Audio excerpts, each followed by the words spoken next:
you've mentioned Saudi Arabia and PFL, and we've done a podcast specifically on Saudi Arabia and boxing, the fact that they're Oh, revitalizing boxing. yeah. What do you think about their role in MMA? I mean, does it seem like a positive? Is it kind of, yeah, I feel like you have mixed feelings about it.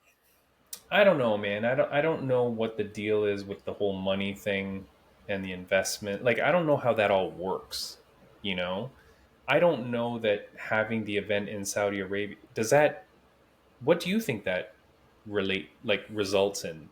You think that's making the For the sport bigger? Like sport, yeah. I mean, it's kind of, well, I mean, we all know about Saudi Arabia's reputation over the years in the world, in the international community. It's reserved, kind of closed off. It's not somewhere you would think to go as a tourist. So they've done a lot of, critics will call it sports washing. Fans Mm, will call it modernization. So it yeah. depends on where you stand on things. So I think they're using boxing and PFL and other sports, soccer especially, to bring people to the country and push forward the modernization of it. So, and they have just money, they have a lot of money to burn. So I don't know if they're necessarily interested in growing the sport Right. versus just growing their own profile. Yes, yeah, so I would agree with that. I think that what they're doing is they're doing it to make their overall country or brand or whatever it is, they're raising that. But I don't think it does anything for the sport. Like I don't know that the PFL versus Bellator championship series that they ran, um, having it in Saudi Arabia was any better than having it in Vegas or Mm-hmm. having it in, where like some other hotbed of sports. You know what I mean?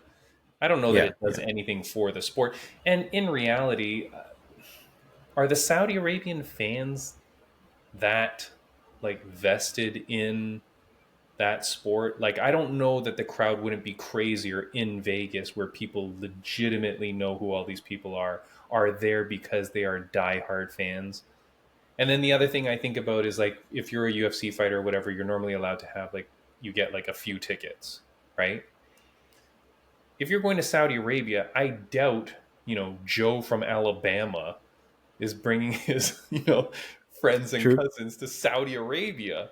Whereas if it's in Vegas, hey, we can, somehow we can finagle the money. Mm-hmm. So sometimes Yeah, taking it too far away or to these weird destinations, it might take it away for some of these people's fans and family members and stuff like that too. yeah. But I yeah. mean, I'll tell you from personal experience. I haven't been to Saudi in a long time. I think I went in 2011, Oh, damn. and they love WWE. That Oh, is sure. after soccer. WWE is king. I saw more kids with John Cena shirts than in the US. It was insane. Like for every Yeah. three kids, one's wearing a soccer jersey and one is wearing a John Cena shirt. So at least Yeah. Yeah. back then. So I don't doubt their passion. I think for combat sports, especially because it's kind of a novelty at this point. We're like, Right. wow, like this is something we never had access to before. But Yeah. I do think that, I mean, I know for boxing, I can say that it's good for the sport because they're using their money to make these big fights happen that maybe would not usually happen because boxing is a little more, people dodge each other and things like that. But I feel like Right. UFC, it's like you have to fight who you have to fight. You don't get to pick who you want to fight. It's just going to be, the league is going to determine who the big profile fight is going to be. So Yep. regardless, so I think the money aspect, maybe it's good for the fighters, but I don't think it's necessarily good for the fans, at least when it comes to combat sports. I mean, what do you Yeah, think? and remember too, unlike boxing, right? Like a UFC fighter has a contract that is normally for X number of fights at X dollar amount. And so Mm-hmm. that's why it is confusing too when sometimes like you'll see fighters go, well, we need to negotiate.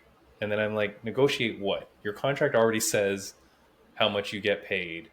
Like I don't even know what there is left to negotiate. So that's always a funny thing too. I mean, the time to negotiate is when you're up for a contract renewal, right? And that's what we've had UFC fighters on our show, and they say like, hey, what you do, you get into the UFC, which they say is not that hard to do to get into the UFC the first time, but it's what you do once you're there. You got to win your fights. You got to you got to do so in a good fashion. And when that contract renewal comes, that's where then you negotiate your bigger set of money. So Yeah, Because I it's don't think they have a fighters union, right? It's not like no, any of these other major leagues where they have a collective bargaining no, agreement. they don't have a union right now.